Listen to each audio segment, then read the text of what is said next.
The private jet cut smoothly through the clouds, its sleek frame gliding effortlessly as it carried a group of high-profile executives to an important business summit. Among them was Marcus Reed, a self-made black CEO who had built his tech empire from scratch. Marcus wasn't just another businessman. He was a symbol of resilience and determination. Growing up in a neighborhood where opportunities were scarce, he had worked tirelessly to break barriers and earn respect in an industry that often underestimated him because of the color of his skin. Today, however, Marcus wasn't thinking about work or meetings. He was simply looking forward to relaxing during the long flight. As the passengers settled into their plush leather seats, the hum of the engines created a soothing backdrop. The flight attendant, a middle-aged woman named Susan, began her duties with practiced efficiency. She moved gracefully down the aisle, greeting each passenger with a warm smile and a polite nod. But when she reached Marcus, something changed. Her tone shifted ever so slightly. Her voice became colder, less welcoming. Instead of meeting his eyes, she glanced at him briefly before asking, "Would you like something to eat?" Marcus noticed the difference immediately, but he chose not to say anything. He had experienced moments like this before, subtle signs of bias that weren't always easy to prove. Shrugging it off, he placed an order for a sandwich. It was a simple request, nothing out of the ordinary. He expected the same level of service everyone else was receiving. After all, they were paying customers on a luxury flight, weren't they? A short while later, Susan returned with Marcus's meal. As she placed the plate in front of him, Marcus froze. What he saw made his stomach churn, not from hunger, but from disbelief. The bread was stale, the lettuce looked wilted, and there were patches of green mold growing on the cheese. It was clear this wasn't just carelessness. It was deliberate negligence. Marcus picked up the sandwich cautiously, examining it closely. His fingers brushed against the slimy surface of the cheese, and he quickly set it back down, feeling both anger and humiliation bubbling inside him. His seatmate, another executive named Daniel, leaned over curiously. "Is everything okay?" Daniel asked, noticing Marcus's expression. Before Marcus could respond, Susan approached Daniel with his own meal, a beautifully prepared dish complete with fresh ingredients and elegant presentation. The contrast between the two meals was glaring, almost laughable if it weren't so infuriating. Marcus couldn't help but feel singled out. This wasn't the first time he had encountered racism, but it struck him deeply now because it came disguised as professionalism. He had worked hard to get where he was today, earning every bit of success through sheer determination and talent. Yet here he was, reduced to questioning whether someone thought he deserved less simply because of the color of his skin. For a moment, Marcus considered letting it go. Maybe it was an honest mistake. Perhaps the catering company had messed up and Susan hadn't realized the extent of the problem. But deep down, he knew better. Racism rarely wore its true face openly. It hid behind excuses, subtle gestures, and dismissive attitudes. And Marcus had seen enough of it in his life to recognize it when it stared him in the face. He decided to give Susan the benefit of the doubt, at least for now. Calling her over, he held up the plate and said calmly, "Excuse me, but there's mold on this food. Could you please bring me something else?" Susan stopped mid-step, her lips tightening into a thin line. For a split second, she looked surprised, as though she hadn't expected him to complain. Then, without missing a beat, she replied, "Are you sure? Sometimes people mistake harmless spots for mold." Her words hung in the air, heavy with condescension. Marcus felt his jaw tighten. Was she implying that he didn't know what mold looked like? That he was exaggerating or imagining things? He stared at her, searching for any sign of sincerity, but her expression remained unreadable. Without waiting for further explanation, Susan turned on her heel and walked away, leaving Marcus fuming silently. Minutes ticked by and no replacement meal arrived. Meanwhile, other passengers continued to receive impeccable service. They sipped champagne, nibbled on gourmet snacks, and chatted casually, seemingly oblivious to the tension building in Marcus's corner of the plane. Occasionally, someone would glance in his direction, perhaps sensing that something was amiss, but no one said a word.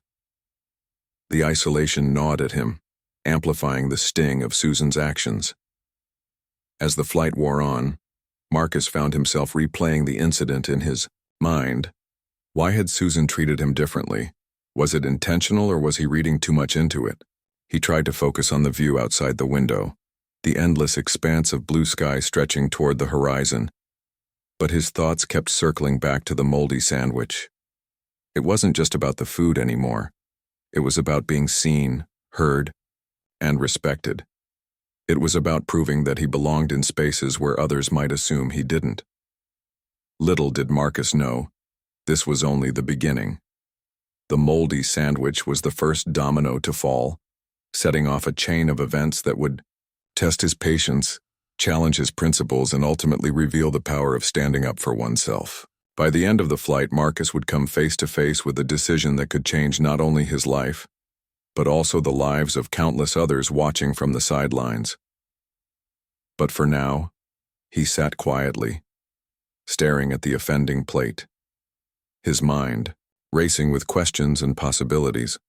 Would he let this slide, brushing it off as yet another indignity to endure? Or would he take a stand, refusing to accept anything less than the respect he deserved? Only time would tell. Marcus sat in his seat, gripping the armrests tightly as anger simmered beneath his calm exterior. He had tried to give Susan the benefit of the doubt, assuming her behavior might have been an isolated incident, a careless mistake, or a misunderstanding. But as the flight continued, Marcus began to notice small, deliberate actions that made it clear this wasn't just about bad service. It was something deeper, more insidious.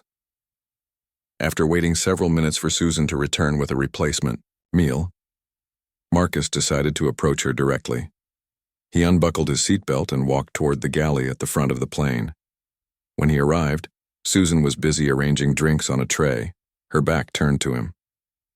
"Excuse me," Marcus said, firmly but politely, catching her attention. She glanced over her shoulder, her expression hardening when she saw who it was. "Yes," she replied, her tone clipped and impatient. "I mentioned earlier that my sandwich had mold on it," Marcus reminded her, keeping his voice steady despite the frustration bubbling inside him. "You said you'd bring me something else, but I haven't received anything yet." Susan paused, her lips curling into a faint smirk before she responded. "Oh, I thought you were joking," she said, dismissively. "It's probably fine if you just scrape off the mold." Marcus blinked, taken aback by her audacity. Did she really think he would eat food that was clearly spoiled? Was she trying to humiliate him further? His hands clenched into fists at his sides, but he forced himself to stay composed. "That's not acceptable," he said, his voice rising slightly. "I paid for this flight just like everyone else. I expect proper service."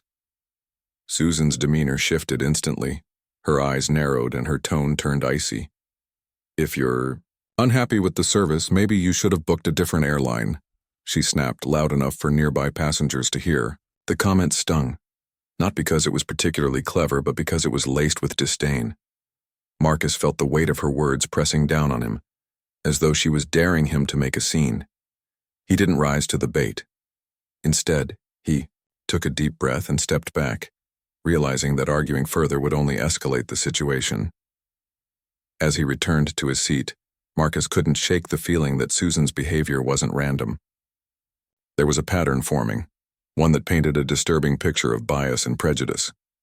Over the next hour, Marcus observed Susan closely, watching how she interacted with the other passengers. Every time she passed by Daniel, his seatmate, she greeted him warmly, offering refills on his drink or asking if he needed anything else. When another executive requested a blanket, Susan retrieved it promptly, even going so far as to tuck it around his shoulders. Yet when Marcus asked for water, Susan ignored him entirely for nearly 10 minutes. When she finally returned, she handed him a small plastic cup instead of the glassware provided to everyone else. The double standard was glaring, and Marcus wasn't the only one who noticed. One of the passengers seated across the aisle, a middle-aged woman named Claire, leaned over and whispered, "Is everything okay? You seem frustrated." Marcus hesitated, unsure whether to confide in her. but there was genuine concern in Claire's eyes, so he nodded and quietly explained what had happened. "She brought me a sandwich with mold on it," he said, keeping his voice low. "And since then she's been treating me differently than everyone else."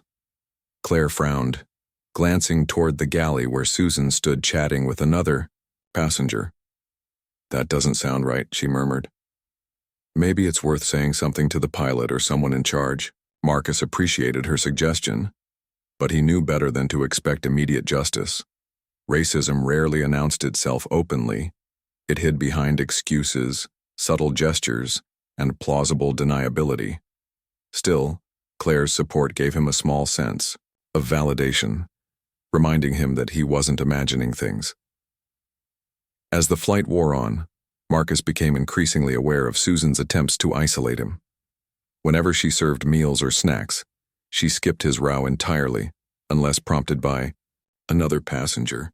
When he finally managed to flag her down for a second time, requesting a fresh sandwich, she rolled her eyes dramatically and muttered under her breath, loud enough for him to hear, "Some people are never satisfied." The comment hit Marcus like a punch to the gut. It wasn't just rude, it was dehumanizing.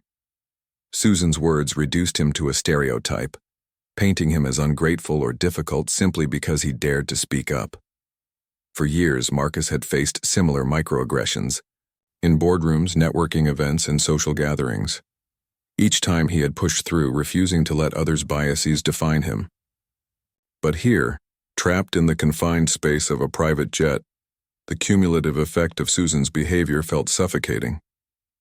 To distract himself, Marcus pulled out his laptop and opened a document he had been working on, a presentation for the upcoming business summit.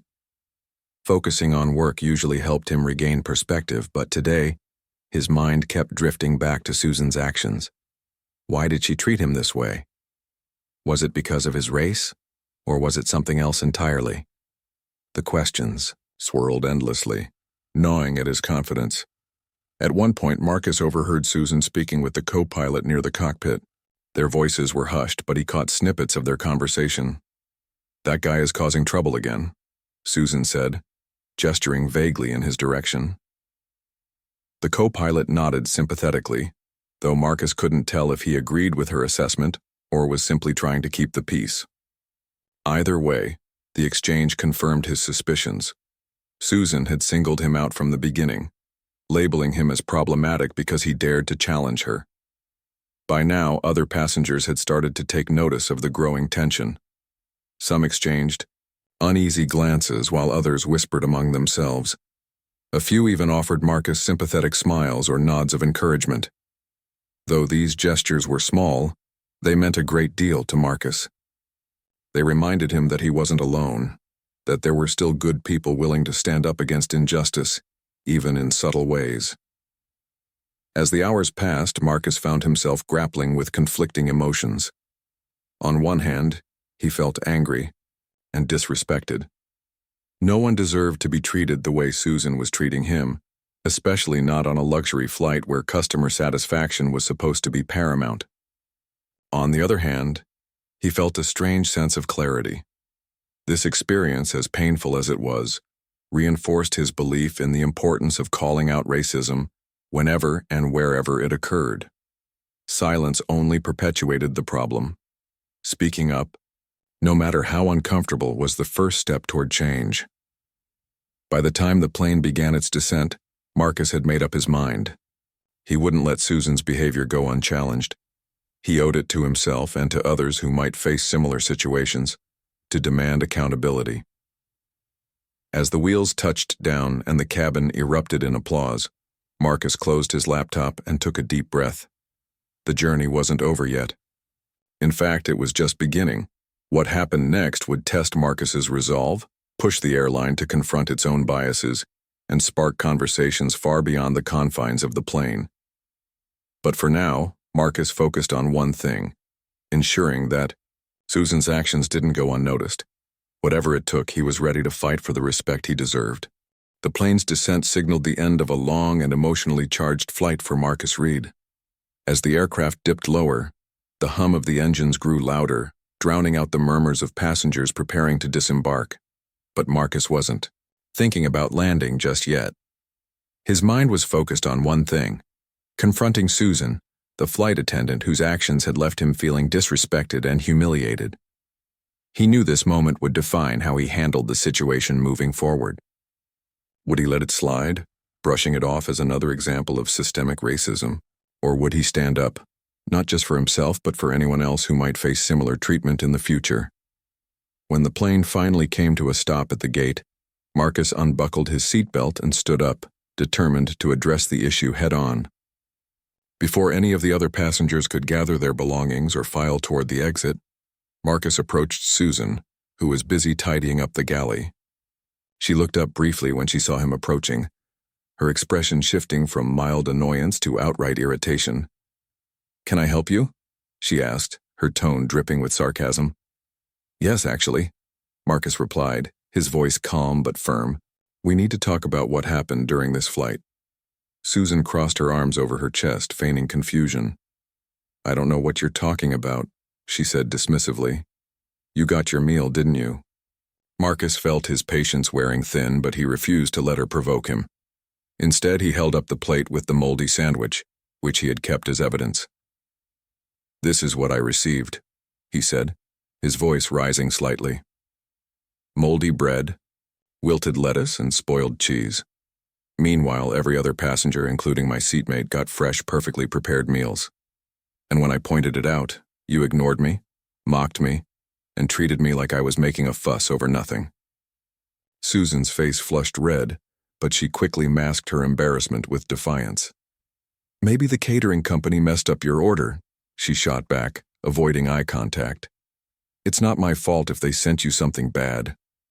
Marcus shook his head, incredulous at her attempt to deflect responsibility. "If that's true, why didn't you offer to fix it?" he countered. "Why did you ignore my request for water and act like I didn't exist? And why does it seem like everything I asked for was delayed or done half-heartedly?" His words drew the attention of nearby passengers, many of whom had already noticed the stark difference in how Susan treated Marcus compared to everyone else. One man stepped forward, nodding in agreement. "He's right," the man said, addressing Susan. "I saw how you handled his complaints. You were rude and dismissive. It's not fair." Susan glanced around nervously, realizing she was losing control of the situation. More passengers began chiming in, sharing their observations. A woman seated near the front of the plane added, "I heard you muttering under your breath about him earlier. That's not professional behavior." The tension in the cabin grew, palpable as the confrontation escalated. Even the co-pilot emerged from the cockpit, sensing the brewing conflict. "What's going on here?" he asked, his eyes darting between Marcus and Susan. Marcus seized the opportunity to explain everything that had transpired during the flight, from the moldy food to Susan's dismissive attitude and blatant neglect. "This isn't just poor service," Marcus emphasized. "It's discriminatory, and I won't tolerate it." Susan tried to defend herself, stammering excuses and blaming external factors, but her arguments fell flat. The evidence was undeniable. Marcus had been singled out and mistreated because of his race. Passengers exchanged glances, some shaking their heads in disbelief, others offering words of support to Marcus. Claire, the woman who had whispered to him earlier, spoke up again. "You can't treat people this way," she told Susan firmly. "It's unacceptable."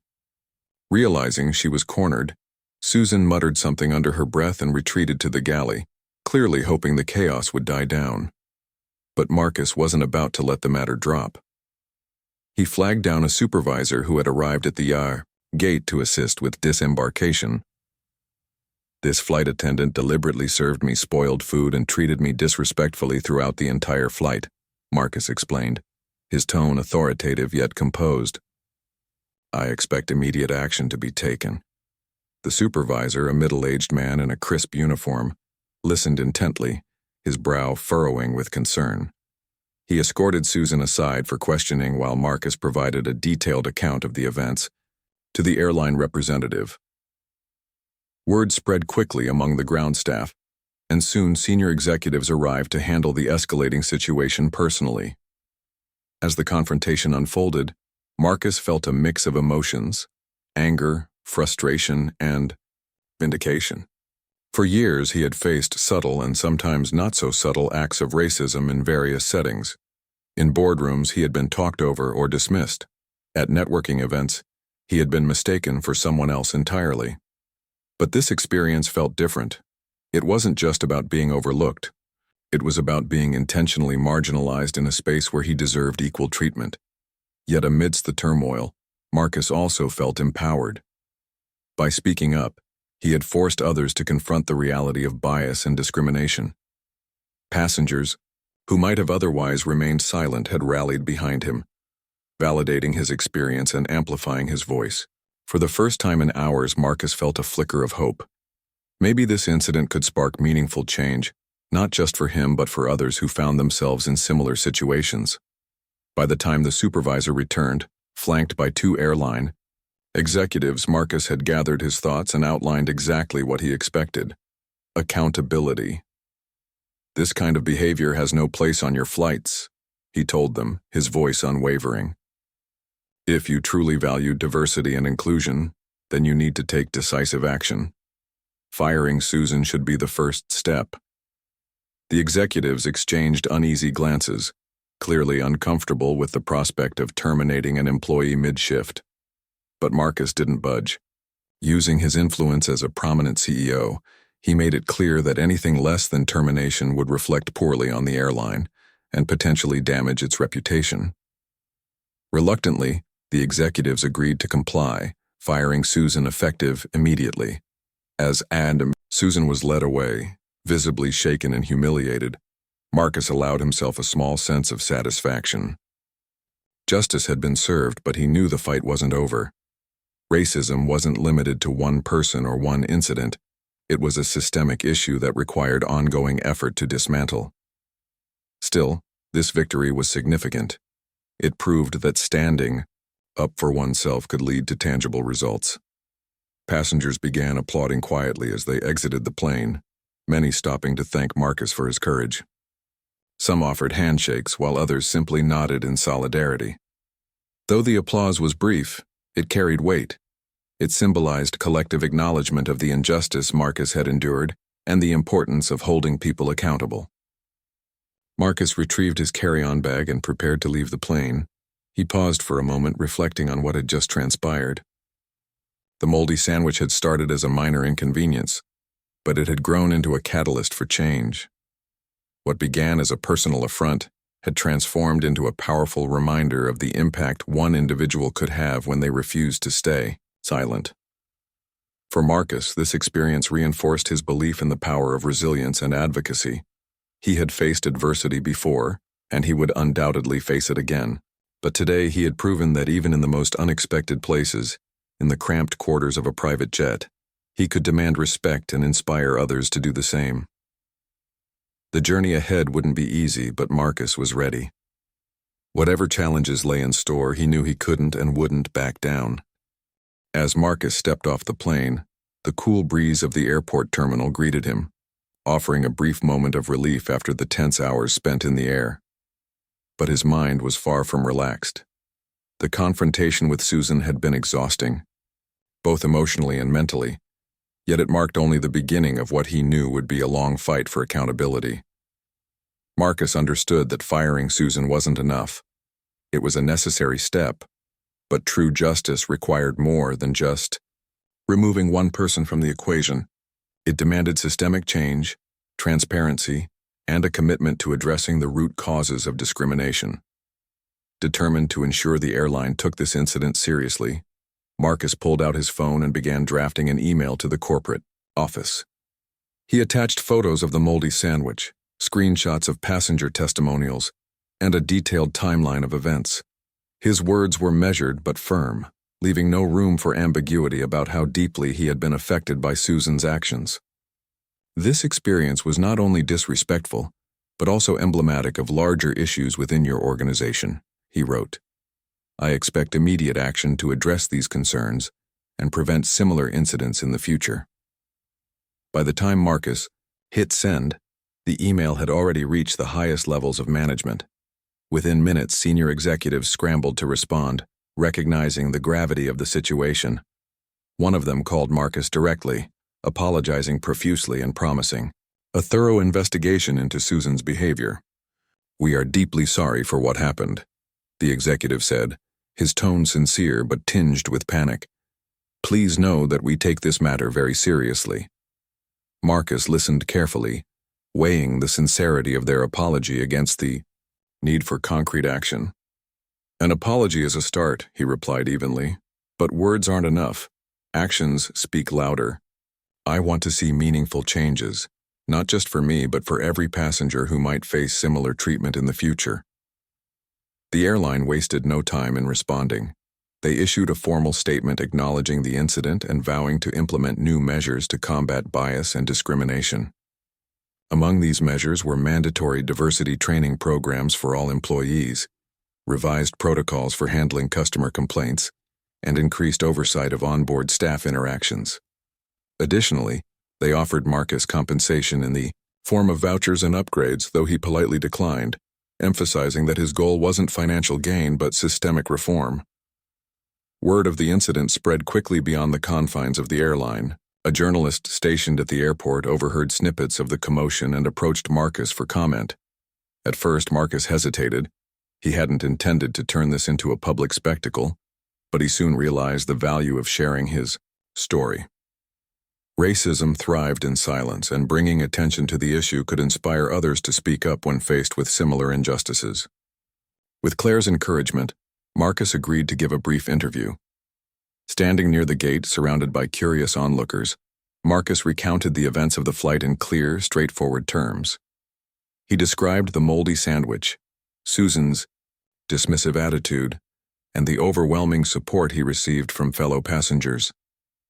"This wasn't just about bad service," he explained. "It was about being treated differently because of the color of my skin. And while I'm grateful for the outcome today, I know there's still work to be done." The journalist nodded, scribbling notes furiously. When the article appeared online later that evening, it went viral almost instantly. Readers flooded social media with messages of support, sharing their own experiences of racism in various settings. Many praised Marcus for his courage, calling him a role model for standing up against injustice. Others criticized the airline, demanding greater accountability and urging other companies to follow suit by implementing stricter anti-discrimination policies. For Marcus, the sudden spotlight was both unexpected and humbling. He had never sought fame or recognition. His priority had always been running his business and supporting his community. Yet he couldn't deny the impact his story was having. People were talking, not just about what had happened on the flight, but about the broader implications of systemic racism in everyday life. Conversations sparked debates, and debates inspired action. In the days that followed, Marcus used his platform to amplify the voices of those fighting for equality. He gave interviews to major news outlets, participated in panel discussions, and even penned an op-ed for a prominent newspaper. In each instance, he emphasized the importance of allyship, urging non-black individuals to actively challenge racism rather than remaining passive bystanders. "Silence is complicity," he wrote. "If you witness discrimination, say something. Stand up for the person being targeted. Your voice matters." The airline, meanwhile, faced mounting pressure from customers and advocacy groups alike. Social media campaigns urged travelers to boycott the company until it demonstrated real progress in addressing racial bias. Facing potential financial losses, the airline doubled down on its efforts to improve, launching initiatives aimed at fostering inclusivity and equity. Employees underwent rigorous training sessions designed to identify and eliminate unconscious biases, while managers implemented stricter guidelines for evaluating staff performance based on professionalism and fairness. Despite these efforts, Marcus remained vigilant. He knew that meaningful change didn't happen overnight. It required sustained effort and unwavering commitment. To hold the airline accountable, he partnered with civil rights organizations to monitor their progress and provide feedback. Regular check-ins ensured that promises made in the heat of the moment translated into tangible results. Back home, Marcus reflected on everything that had transpired. The moldy sandwich had started as a personal affront, but it had grown into something much bigger, a catalyst for change. What struck him most was the power of collective action. Without the support of his fellow passengers, Claire's quiet, encouragement, and the public's outcry, the outcome might have been different. Together, they had sent a powerful message. Racism has no place in any setting, whether it's a private jet or a crowded subway. Yet, even as he celebrated this victory, Marcus recognized that the battle was far from over. Racism was deeply ingrained in society, manifesting in countless ways, large and small. Each act of resistance, no matter how seemingly insignificant, was a step toward dismantling it. For Marcus, the moldy sandwich served as a reminder of both, the challenges ahead and the resilience required to overcome them. As he prepared for his next meeting, Marcus felt a renewed sense of purpose. The journey had tested him, pushing him to confront uncomfortable truths and demand accountability where none had existed before. But it had also strengthened his resolve, reminding him of the importance of using his voice and his influence to create a better world. Whatever challenges lay ahead, Marcus was ready. He had proven that standing up for oneself wasn't just an act of defiance, it was an act of hope. The days following the incident on the flight were a whirlwind for Marcus Reed.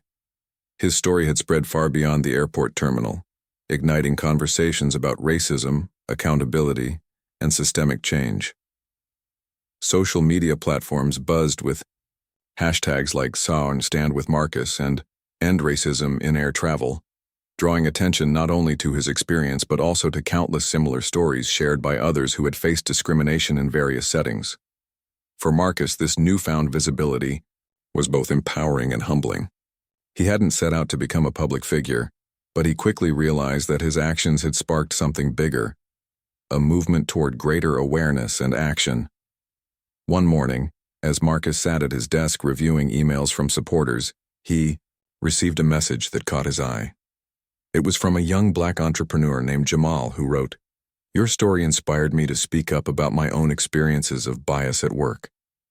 I've been afraid to say anything before, but reading about how you stood your ground gave me courage." Marcus leaned back in his chair, rereading the message several times. The words resonated deeply, reminding him why sharing his story mattered. Every voice added to the chorus made it harder for injustice to go unnoticed, and easier for others to find their own strength. Encouraged by the outpouring of support, Marcus decided to use his platform even more intentionally. He began hosting virtual town halls, inviting experts, activists, and everyday individuals to discuss issues of racial inequality in workplaces, schools, and public spaces. These discussions weren't just about pointing fingers or assigning blame. They were about finding solutions, practical steps people could take to create environments where everyone felt valued and respected. During one session, a participant asked Marcus, "What advice would you give to someone who feels powerless against discrimination?" Marcus paused for a moment before responding. "Start small. Speak up when you see something wrong. Educate yourself and others. And remember, you're never alone, even if it feels like it sometimes." His efforts didn't stop there. Recognizing the importance of allyship, Marcus launched an initiative called Voices United, which aimed to bridge gaps between marginalized communities and allies willing to stand alongside them. Through workshops, mentorship programs, and community-building events, Voices United brought together people from diverse backgrounds to learn from one another and collaborate on projects promoting equality. One of the first initiatives under this program was a partnership with airlines to develop comprehensive anti-discrimination training modules, not just for flight attendants, but for all employees involved in customer service. Marcus believed that real change started with education and empathy. Meanwhile, the airline continued its attempts to rebuild trust. In addition to implementing diversity training and revising complaint protocols, they invited Marcus to serve as a consultant on their newly formed Equity Advisory Board. At first, Marcus hesitated, unsure whether working directly with the company might be seen as excusing their past behavior. But after careful consideration, he accepted the role, viewing it as an opportunity to ensure lasting change rather than superficial fixes. Over the next few months, Marcus worked closely with executives to evaluate policies, review employee conduct, and implement measures designed to foster inclusivity. While progress was slow, Marcus remained optimistic, knowing that meaningful transformation required patience and persistence. As time passed, Marcus noticed subtle shifts, not just within the airline industry, but across society as a whole. Conversations about race became more open and honest, moving beyond performative gestures to address deeper structural issues. Companies large and small began examining their hiring practices, pay disparities, and promotional opportunities through a lens of equity. Schools introduced curricula focused on diversity and inclusion, teaching students to celebrate differences rather than fear them. Even casual interactions, whether at coffee shops, grocery stores, or parks, seemed to carry a renewed sense of mutual respect. For Marcus, these changes reinforced his belief in the power of collective action.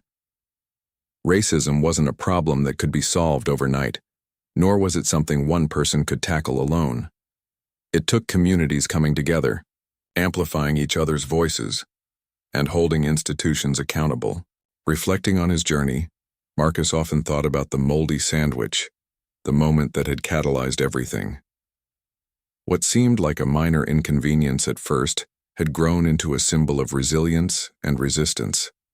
It reminded him that even the smallest acts of defiance could lead to profound transformations. Still, Marcus knew better than to grow complacent. Change was fragile, easily undone without constant vigilance. To keep momentum going, he expanded his advocacy work beyond aviation, addressing broader societal challenges such as healthcare disparities, criminal justice reform, and educational inequities. Each new endeavor brought fresh obstacles, but Marcus welcomed them, viewing them as opportunities to push boundaries and challenge norms. He understood that true leadership meant embracing discomfort and uncertainty, using them as fuel to drive progress forward. One evening, while attending a charity gala honoring civil rights pioneers, Marcus found himself seated next to Claire, the woman who had quietly supported him during the flight. They exchanged warm smiles, reminiscing about the events that had unfolded since that day. "You know," Claire said thoughtfully, "what happened on that plane wasn't just about you. It was about all of us realizing we have a responsibility to speak up when we see injustice. You showed us what courage looks like." Marcus nodded, touched by her words.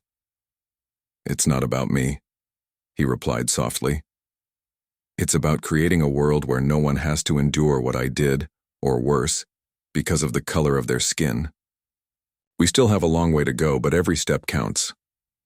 As the night drew to a close, Marcus stepped outside into the cool air, reflecting on how far he'd come. From the cramped quarters of a private jet to the global stage, his journey had been marked by moments of anger, frustration, and triumph. Yet through it all, he had remained steadfast in his commitment to justice and equality.